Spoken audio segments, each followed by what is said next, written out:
이제 성령의 시간입니다. 오늘은 교회력으로 성령 강림 후 첫 번째 주일입니다. 오늘 이 첫 번째 주일을 특별히 삼위일체 주일이라고 부릅니다. 이 삼위일체 주일이라는 절기는 우리가 기억해야 합니다. 이는 성령 강림 후 첫 번째 주일이면서 성령 강림이라는 사건이 어떤 의미가 있는지를 잘 드러내 보여주는 절기의 이름입니다. 성령 강림은 성삼위, 즉 성부와 성자와 성령이 하나로 모여 역사가 시작되었음을 선포하는 의미를 담고 있습니다. 물론 예수님이 오시기 이전에도 성령의 역사는 있었습니다. 그리고 예수님께서 세례를 받을 때에도 성령이 비둘기같이 있었다고 오늘 교동문에서 읽었습니다. 하지만 예수님께서 오신 후에 그리고 죽음과 부활, 승천하신 이후에 그분이 약속하신 대로 성령이 오신 사건, 그게 바로 지난주에 있었던 성령 강림 주일이자 오순절 성령 강림 사건입니다. 이 사건을 통해 비로소 우리의 삶 속에서 성령의 시대가 열리게 되었습니다. 그리고 성령 안에서 성부 하나님의 창조 역사, 그리고 성자 예수 그리스도의 구속의 역사가 시작되게 된 것입니다. 그러므로 오순절 성령 강림 사건은 곧 삼위일체의 사건이기도 합니다. 오늘은 강대상보 역시도 순전한 하나님의 참 모습을 의미하는 흰색으로 준비가 되어 있습니다. 삼위일체, 이 말을 우리가 온전하게 이해하는 것은 참으로 어렵습니다. 애초에 위격이라는 표현 자체가 우리가 일상적으로 통상적으로 사용하는 표현이 아닐 뿐더러 성부, 성자, 성령이라는 세 위격의 본체가 한 분 하나님이라는 말 역시도 우리가 직관적으로 납득하기는 상당히 어려운 내용입니다. 하지만 삼위일체 개념이 정확히 무엇인지, 이것이 무엇인지 머릿속으로 이해하려고 하긴 어렵다고 하더라도 우리가 믿는 복음에는 삼위일체의 교리가 깊숙하게 들어가 있습니다.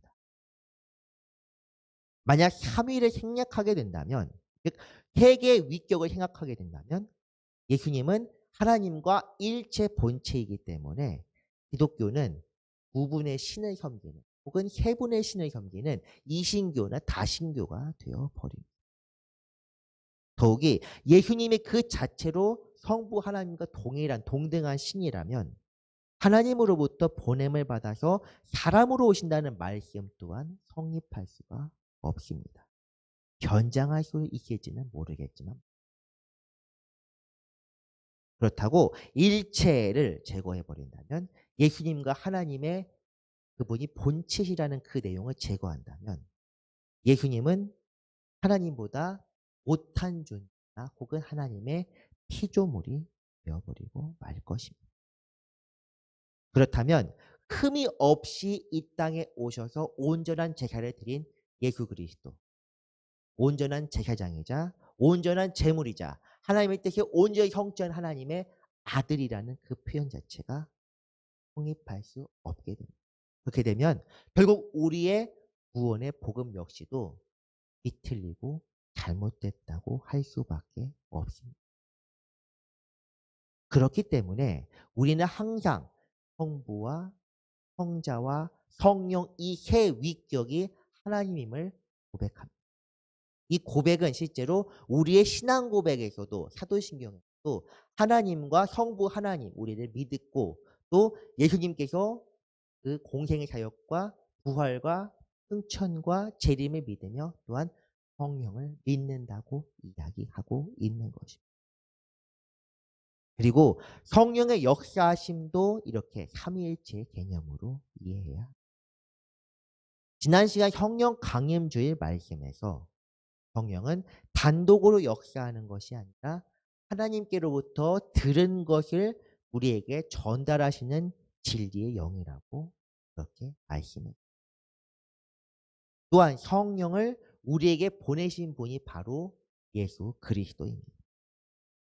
그러므로 오순절 성령 강림 사건은 성령께서 하나님과 예수 그리스도와 교통하신 보여주는 사건입니다. 하지만 이런 말씀들이 성령의 위격 그 자체를 성부나 성자보다 격화시킨다는 그 내용은 아닙니다. 만약 성령이 성부 하나님의 사역자 혹은 성자 예수님이 보내서 일방적으로 명령할 수 있는 그런 사역자였다면, 그래서 동등한 하나님으로 인정받을 수 없다면 예수님께서 성령을 또 다른 보혜사라고 말씀하지는 않으실 것입니다. 또 다른 보혜사라는 표현은 요한복음 14장 16절에 나와 있습니다. 내가 아버지께 구하겠으니 그가 또 다른 보혜사를 너희에게 주사 영원토록 너희와 함께 있게 하리니 라고 되어 있습니다. 또 다른 보혜사라는 의미는 예수님도 우리를 아버지께로 인도하는 역할, 즉 보혜사로서 이 땅에서 공생의 사역을 하셨다는 것을 의미합니다. 실제로 예수님께서 공생의 기간 동안 무엇을 하셨는지 우리 한번 생각해 보겠습니다. 예수님께서는 마가복음에서 이렇게 말씀하셨습니다. 내가 이 땅에 복음을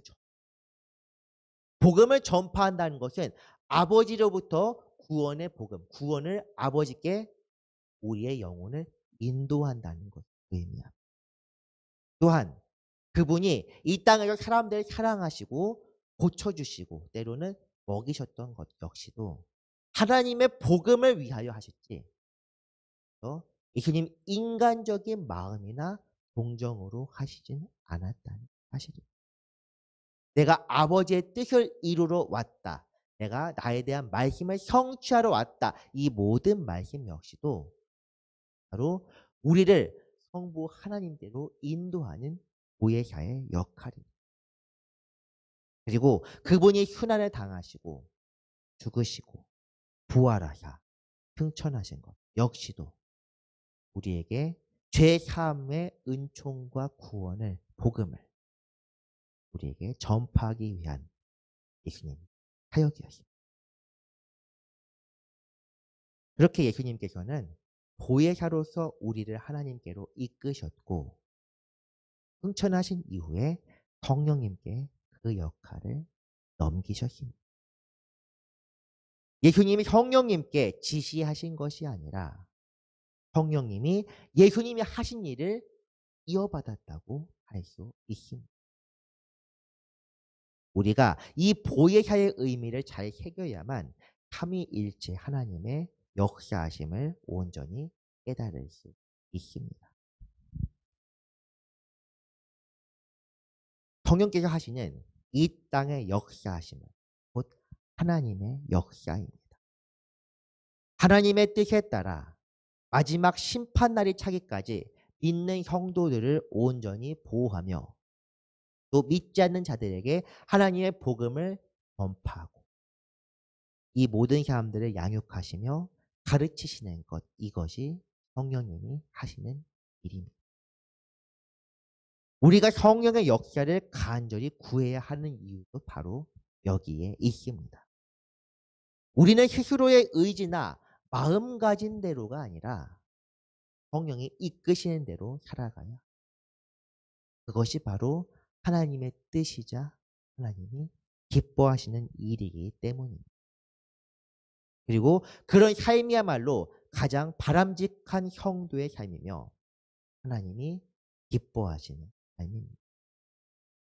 이를 위해서 우리는 하나님의 뜻과 성령의 역사를 구하며 기도로 합니다.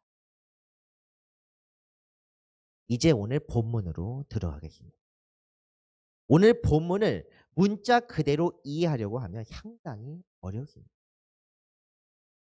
물과 피라는 것은 과연 무엇일까?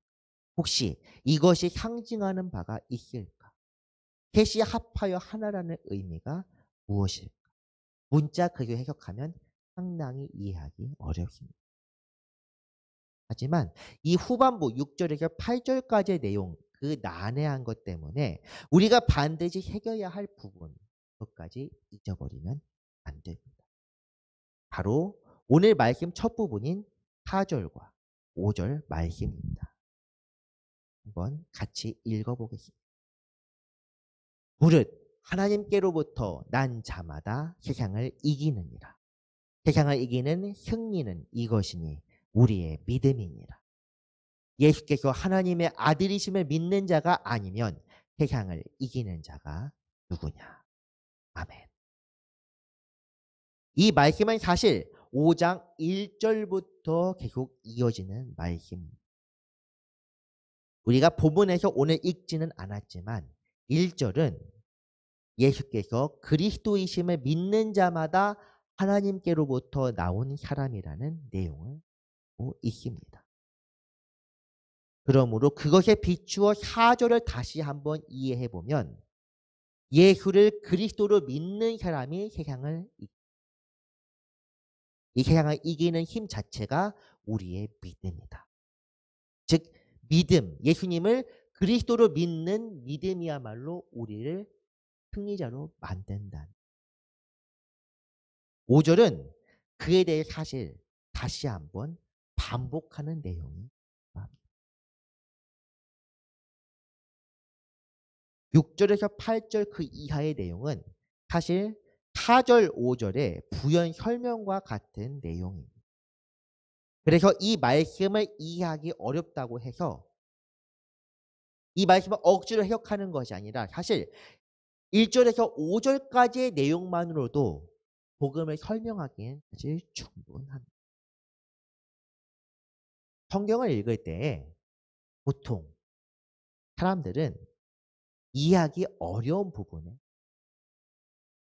이것이 어떠한가 하며 열심히 탐독해보고 이것을 해석해보고자 애씁니다. 이것은 특히 다니엘이라든가 요한계시록 같은 계시 성경에서 더욱 그러한 특징이 나타납니다. 이렇게 대해서 이 부분에 대해서 특이한 해석을 가지고 있는 사람이 혹은 집단에 너무 심취한 나머지 이단으로 빠지는 경우도 종종 있습니다. 하지만 중요한 것은 이해하기 어려운 말씀을 비틀어서 억지로 이해하는 것보다도 우리에게 반복적으로 강조하고 있는 복음의 정수에 대한 내용, 바로 예수 그리스도에 대한 분명한 믿음입니다. 그러므로 우리가 1절에서 5절, 아니 오늘 말씀에서 읽었던 4절과 5절만 읽고 믿어도 신앙생활을 하는 데는 아무런 지장이 없습니다. 예수께서 그리스도이심을 분명하게 믿을 수만 있다면, 그 믿음 안에 굳건하게 설 수만 있다면 우리에게 구원의 길은 머지 않을 것입니다. 그것으로 충분합니다. 그리고 제가 올해 들어서 계속 강조했던 것처럼 믿음 자체가 성령의 역사입니다. 성령께서 도우지 아니하시면 우리 스스로의 지성과 이성만으로는 결코 그리스도에 대한 믿음에 도달할 수 없기 때문입니다. 하지만 우리가 그럼에도 오늘 6절에서 8절까지 내용을 읽는 이유는 우리의 믿음을 더욱 풍성하게 만들기 위해서입니다. 우리도 우리의 주장만 하면 간단하겠지만 그 주장에 뒷받침을 하기 위하여 때로는 비유를 사용하기도 하고 때로는 예시를 들기도 하고 성경의 표현대로 계시나 해석이 필요할 때도 있습니다. 오늘 6절에서 8절까지의 말씀은 예수 그리스도께서 어떤 분이신지 그걸 보여주는 중요한 구절입니다. 나아가 성령께서 예수님과 그리고 하나님의 역사와 어떻게 교통하시는지, 그리고 왜 우리가 삼위일체 하나님을 믿어야 하는지를 그 믿음의 깊이 있는 곳까지 우리를 인도합니다. 물론 이 구절에서 등장하는 증언이란 표현이 있습니다. 증언이란 표현 때문에 물과 피가 특별한 상징적 의미가 있는 것은 아닌지 혹은 비유적 표현은 아닌지 골몰해야 할 이유는 없습니다. 이해를 돕기 위해서 오늘 말씀을 공동 번역으로 한번 같이 읽어보겠습니다. 공동 번역 성경은 없기 때문에 제가 한번 읽겠습니다. 공동 번역에서는 물과 피가 무엇인지 분명하게 드러나 있습니다. 오늘 말씀 5장 6절 내용입니다. 하나님의 아들이 인간으로 오셔서 물로 세례를 받으시고 순환의 피를 흘리셨습니다. 그분이 바로 그리스도이신 예수이십니다. 그분은 물로 세례를 받으신 것뿐 아니라 세례도 받으시고 순환의 피도 흘리셨습니다. 이것을 증언하시는 분은 성령이십니다. 성령은 곧 진리입니다. 물은 회개 그리고 죄사함, 성결을 의미하는 세례입니다. 예수님께서는 이 땅에 오셔서 공생의 사역을 시작하실 때 요한에게 세례를 받으셨습니다. 이것은 공생의 사역 전에 예수님이 죄를 지어서 그 죄를 깨끗하게 씻고 일을 시작하신 것이 아닙니다. 인간의 죄를 씻기 위해서는 물로 씻는 의식이 있었고 그 의식이 구약에서부터 전통적으로 계속 이어져 왔기 때문에 사람들에게 보여주기 위해서 예식에 참여하셨고 이것이야말로 이 세례식이야말로 상징적인 의미가 있다고 할 수 있습니다. 또한 피는 그리스도의 고난과 그 고난을 통해 얻게 될 우리의 속죄를 의미합니다. 히브리서에서는 예수님의 죽음과 부활을 완전한 제사로 비유하고 있습니다. 죄가 없고 흠이 없으신 하나님의 아들이 이 땅에 오셔서 제사를 집리하는 제사장으로뿐 아니라 제사의 제물로서도 온전히 당신의 몸을 드리셨다는 내용입니다. 히브리서 9장 11절과 12절입니다. 그리스도께서는 장래에 좋은 일의 대제사장으로 오사 손으로 짓지 아니한 것 곧 이 창조에 속하지 아니한 더 크고 온전한 장막으로 말미암아 염소와 송아지의 피로 하지 아니하고 오직 자기의 피로 영원한 속죄를 이루사 단번에 성소에 들어가셨느니라. 아멘. 단번에 속죄를 이루셨습니다. 그리스도의 피를 통해 완전한 제사가 이루어졌고 그 제사를 통해 우리의 죄가 용서함을 받았습니다. 결국 오늘 본문에서 등장한 물과 피 모든 것이 우리를 위한 그리스도의 희생과 구원을 상징하는 것이라는 걸 이것만으로 충분히 더 말할 필요가 없습니다. 예수님께서 우리를 그리스도의 고난으로 인하여 회개함을 받았습니다. 그분이 흘린 피로써 원래 우리가 흘려야 될 피 대신 그분께서 피를 흘리심으로 우리는 죄의 사함을 받았고 그분께서 죽으심으로 우리는 나음을 받고 구원을 얻게 되었으며 그분의 부활을 통하여 우리는 얻게 되었습니다. 이것이 바로 오늘 본문에서 나오는 물과 피의 의미 그리고 가장 중요한 성령입니다. 그리스도의 희생과 부활 그리고 우리의 몸의 구원과 영생 역시도 성령의 역사하심을 통해서만 그분의 역사하심을 따라 이루어집니다. 성령은 하나님의 일을 성취하시고 증언하시는 하나님의 거룩하신 영입니다. 물과 피로써 우리에게 속죄와 구원을 베푸신 예수 그리스도를 향한 믿음 역시 성령을 통해서만 가능합니다. 성령에 대해 우리가 분명히 알아야 할 것은 성령은 예수님께서만 보내셔서 예수님 이후에 활동하신 것이 아니라 태초 때부터 계속해서 인간의 삶에서 역사하신 진리의 영이라는 사실입니다. 과거에는 하나님의 뜻에 따라 율법과 선지자들을 통해서, 그리고 예수 그리스도 공생의 사역 때에는 그리스도와 함께하는, 그리고 승천하신 이후에는 그리스도의 복음 안에서 있는 모든 사람과 역사하시는 영입니다. 성경을 통해 우리에게 증언하시는 분도 성령이죠. 능력과 은사와 각종 이적과 기적 기사를 통해 우리에게 보이시는 분도 바로 성령님. 이 성령님의 역사하심을 통해서 우리는 성도로서 그리스도인이라 불리며 살아가고 있습니다. 성령은 하나님과 함께 하시며 그리스도의 물과 피와 함께 우리에게 오늘도 말씀하고, 하나님께서 우리와 함께 하십니다. 이 시간 우리와 함께 하십니다. 그 증거가 바로 성령입니다. 우리가 예배를 드릴 때 신앙생활을 하는 중에도 성령의 역사하심을 느낄 수 없다면 그것은 하나님과 동행하는 삶이 아닙니다. 성령의 도우심과 동행하심 속에서 오늘 하루를 살아가는 모두가 되어야만. 다음으로 우리가 다시 한번 생각해 봐야 할 구절이 오늘 말씀의 제목이 되는 부분입니다. 오늘 본문 7절과 8절을 다시 한번 읽어 보겠습니다.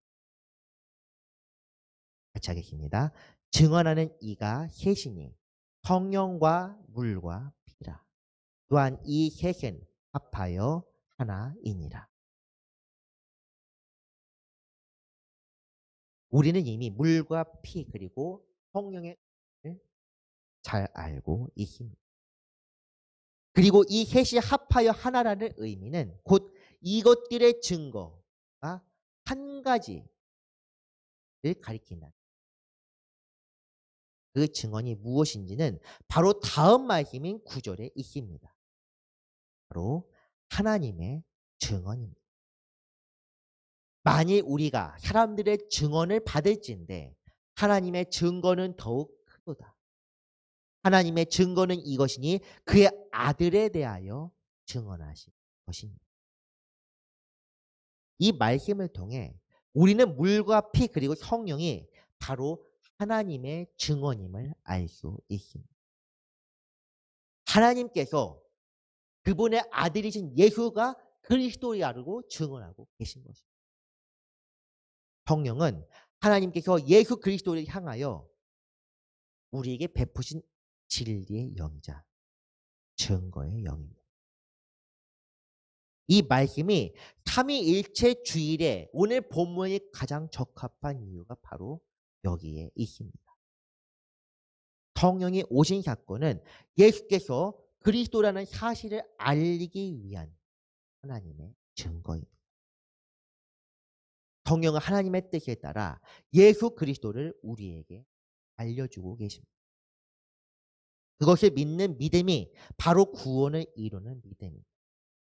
성령께서 우리를 도우시는 결과로 나타나는 증거입니다. 이제 삼위일체대에 조금 이해가 되십니다.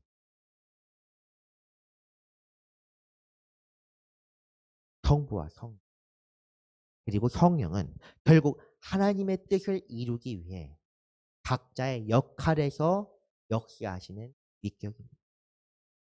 그 하나님의 뜻은 성령 안에서 사람의 모습을 입은 성자 그리스도를 통하여 우리를 성복계로 인도하는 것입니다. 예수 그리스도의 시대가 아닌 오늘 성령의 시대에 살아가는 우리에게도 구원의 길이 열려 있다는 것 자체가 바로 이런 믿음이 있을 때의 이야기입니다. 이 증거가 우리의 마음에 분명히 물과 피, 즉 예수님의 고난과 부활을 통한 정결과 죄의 씻음, 이것을 분명히 믿으십니다. 이 모든 것이 성령의 능력으로 일어나고 있음을 알으십니다. 분명합니다. 믿음 위에 분명히 하시기 바랍니다. 믿음을 통해 온전히 그렇게 되었을 때 성경이 이렇게 증언하십니다. 요한일서 5장 11절과 12절에 또 증거는 이것이니 하나님이 우리에게 영생을 주신 것과 이 생명이 그의 아들 안에 있는 것이니 아들이 있는 자에게는 생명이 있고 하나님의 아들이 없는 자에게는 생명이 없느니라. 영생과 구원을 향한 분명한 그리스도에 대한 오늘 말씀을 준비하면서 본문을 정하는 것이 사실 정말 어려운 일이에요. 요한일서 5장 이것을 정하는 것까지가 힘들었을 뿐 아니라 요한 1서 전체에 하나님의 공의와 사랑에 대한 비밀이 너무나도 많이 숨겨져 있어서 읽으면서도 이해하기 어려웠고 또 어떻게 전달해야 할지도 고민이 많았습니다. 기회가 된다면 나중에 강해로 조금씩 천천히 소개할 계획이지만 오늘 성도 여러분께 전하고 싶은 말씀은 요한 1서 속에 담긴 삼위 하나님의 비밀을 알기 위해 여러분들은 꼭 성경을 여러 종류로 가져다 두고 읽으셔야 한다는 개역 성경, 공동 번역, 표준세 번역 혹은 영어 성경. 하나님의 메시지를 정확하게 전달하기에는 사실 번역상의 문제가 있습니다. 번역에 대해서는 우리가 소설이나 영화나 이런 것들을 볼 때에도 번역상의 한계를 느끼는 경우가 있을 것입니다. 성경도 마찬가지. 성경은 하나님의 말씀이자 하나님의 메시지를 담고 있는 진리의 책입니다. 하지만 그것을 원문에서 히브리어와 헬라어에서 우리말까지 번역하는 과정에서 그 의미가 조금은 달라질 수도 있습니다. 의미가 달라지는 것은 우리가 우리의 언어로 받아들이는 문제 때문입니다. 메시지가 이상한 것이 번역상의 문제.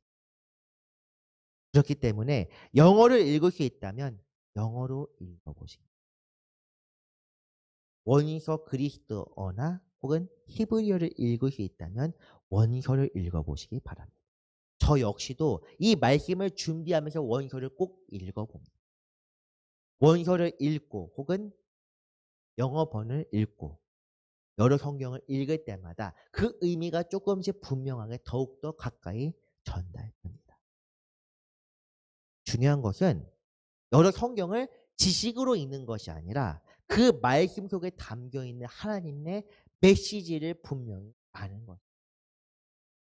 하나님의 메시지. 우리에게 주시는 성령의 역사하심을 성령으로 판별하기 위해서도 성경이 분명히 필요합니다. 성경을 꼭 읽으시기 바랍니다. 우리의 신앙생활에서 절대 빼놓을 수 없는 것이 기도와 성경 말씀. 말씀을 정리합니다.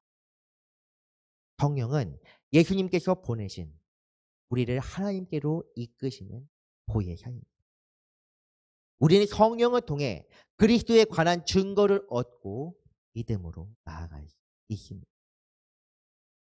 우리가 굳게 믿어야 할 것은 고난과 죽음 그리고 부활을 통해 우리의 죄를 씻고 구원으로 이끄시는 예수 그리스도입니다. 성령께서 이 그리스도를 우리에게 알려주시며 이는 성령이 진리의 영임을 알리는 증거입니다. 그리고 성령의 역사하심은 성부 하나님과 성자 예수 그리스도와 함께하는 삼위일체적인 역사. 우리는 성령을 통해 하나님께로 온전히 나아갈 수 있습니다. 성령을 사모하며 구하는 이 시간 우리가 되기를 바라며 우리의 신앙생활 속에 항상 성령께서 역사하시기를 축복합니다. 기도하겠습니다.